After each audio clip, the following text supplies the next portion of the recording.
इन साथियों, आपका दोस्त गोविंद सिंह जोनवाल एक बार फिर नई वीडियो में। साथियों, आज हम पनवाड़ी आए हैं। शाजापुर से पास में पड़ता है एक क्षेत्र है, और हमारे मित्र हैं सतीश जी शर्मा, और उनसे हम चर्चा करेंगे कि आयुर्वेद के बारे में, जैविक के बारे में वो अपने विचार रखेंगे।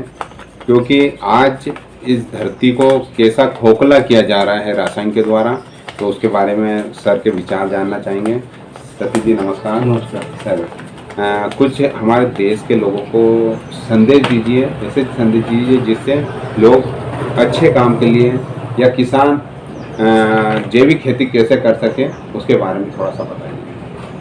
जैविक खेती यदि कोई किसान करना चाहे तो कोई बहुत बड़ी बात नहीं है। अच्छा। देश में बहुत विकल्प हैं जी। और खेती ऐसा विषय है कि ये कभी खत्म नहीं होगा। खत्म नहीं होगा, सही लेकिन इसमें क्या है कि हमेशा जहर परोसा जा रहा है। जी, सही बात। पहले जब लोग खेती करते थे तो जैविक की खेती होती थी। जैविक होती थी। गाय के गोबर या गोबर से जो बनी खेत में डालते थे तो उसमें सभी प्रकार के सूक्ष्म तत्व मौजूद रहते थे। मौजूद है, सही बात। उसको किसी प्रकार के रासायनिक उर्वरक की जरूरत ही नहीं रहती। सही बात। लेकिन ये चीजें जब जनसंख्या वृद्धि हुई, जी, वैसे आज जनसंख्या दिवस भी है। हाँ, आपको बता दें। जी जी। लेकिन जनसंख्या जैसे जैसे वृद्धि होती जा रही है, जी, खाने की अन्न की समस्या बढ़ती जा रही है। तो अन्न की समस्या तो जब तक पृथ्वी रहेगी जी, बढ़ती जाएगी। हाँ, तो अन्न पैदा, किसान का काम है अन्न पैदा करे। सही बात। लेकिन इस व्यापारिक आपाधापी में हाँ, किसान क्यों पीछे रहे पैसे कमाने में? जब व्यापारी पैसे कमाना चाहता है जी, या कोई भी व्यक्ति, तो किसान जैविक करके उसका कम उत्पादन क्यों चाहता है? हाँ, वो भी चाहता है कि मैं भी दो अच्छे पैसे पैसे कमाऊं, मेरे बच्चे भी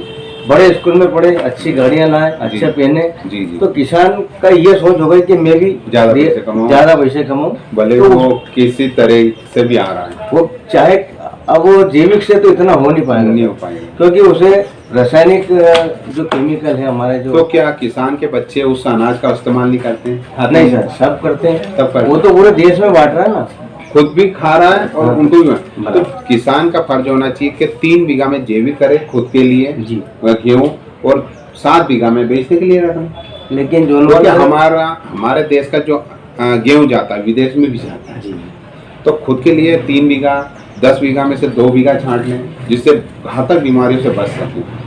जोनवाल सर, मैं बता दूं आपको जी कि खेती की जमीन बहुत कम होती जा रही है। जी, वो तो अब किसान यदि उसमें से जैविक करेगा तो अपने बच्चों का पेट कैसे पालेगा? जी। वो बड़े स्कूलों की फीस कैसे देगा? जी आजकल आप देख रहे हैं स्कूलों को व्यापार हो गया है। जी जी, वो अपने बच्चों को कैसे पढ़ाएगा? सही बात। या दूसरी चीजें जो गाड़ियां, वो भी चाहता है कि मैं भी महंगी गाड़ी जी। खरीदूं, तो उसके लिए कुछ तो व्यवस्था मगर करेगा। हमारे देश से लोग सीख के दूसरे देशों में जैविक खेती आम हो रही है। हमारे देश से सीख के लोग जा रहे हैं। वो और बात कृषि प्रधान देश हमारा 1965 के पहले जैविक ही होती थी, 65 के बाद ये बदलाव। मैंने बताया ना, जनसंख्या बढ़ती है, उसका मुख्य कारण। अच्छा अच्छा। जनसंख्या जैसे बढ़ेगी जी। तो अनाज की समस्या पैदा होगी। जी जी। अब सरकार इतनी व्यवस्था कर नहीं पाती है। जी जी जी। तो उसे किसी भी, जैसे मैं बताऊं कि हाइब्रिड सीड्स, जी, हाइब्रिड बीज यदि वो नहीं डालेगा हाँ। तो उत्पादन देशी में कम आएगा।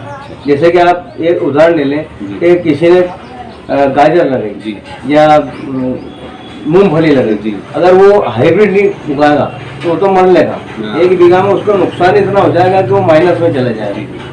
आप प्राइवेट के लिए उसका रास्ता बताइए कि कैसे वो जैविक करे और कैसे सुरक्षा करे खुद के परिवार की या गांव की। जैविक करने के लिए सबसे बढ़िया है कि आप सुरक्षित तो दूसरा सुरक्षित। सही है। यदि आपने 1 बीघा ही मान लो, आपने 4 बीघा में से 1 बीघा आपने जैविक खेती अपनाया, जी जी। तो आप अपने परिवार के लिए तो वो जो सब्जी है, सही बात। दूध है, हाँ, आप इससे जुड़ा जो दूध का व्यवसाय है, हाँ। आप दूध केमिकल गाय पालन सही करिए, बात है। गाय का पालन करिए, उससे जो गोबर होगा जी जी उससे आप जो है अपने खेत में डालिए। जी, सही बात। गाय वैसे पालना, पहले के लोग सभी गाय पालते थे। अब तो आजकल तो गायों को घुसने नहीं उसका मेंटेनेंस बहुत महंगा हो गया। सही बात है। इसलिए वो थोड़ी सी दिक्कत है। जी। और खास करके जो है, जो गाय के लिए जो पहले चारा, मतलब जो पड़त भूमि थी, जी, जी। सरकार ने उसे मतलब गोचर भूमि जो थी, मतलब जी, जी, हिंदी भाषा में कहें, गोचर जो भूमि थी, उसे सरकार ने पट्टे वितरण कर दिए अपने स्वार्थ के लिए कि ये मेरा वोटर, वो मेरा वोटर। जी। तो गाय के लिए अब गोचर भूमि बची कहाँ? जी बच्चे। तो गाय पालना यूं भी दुबारा हो गया। और गाय की पालना आजकल आप समझते हैं कि बहुत उसका मेंटेनेंस करना बड़ी बात है।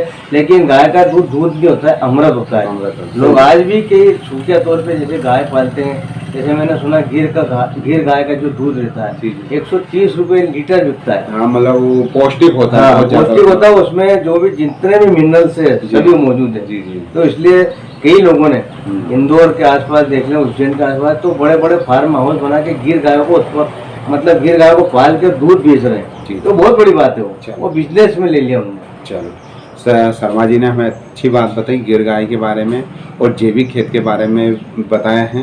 शर्मा जी का एक वरिष्ठ पत्रकार हैं और दैनिक भास्कर से जुड़े हुए जी, हैं। दैनिक भास्कर देश का ब्रांड है, ब्रांड पेपर है और उससे जुड़े हुए हैं, हमारे मित्र हैं।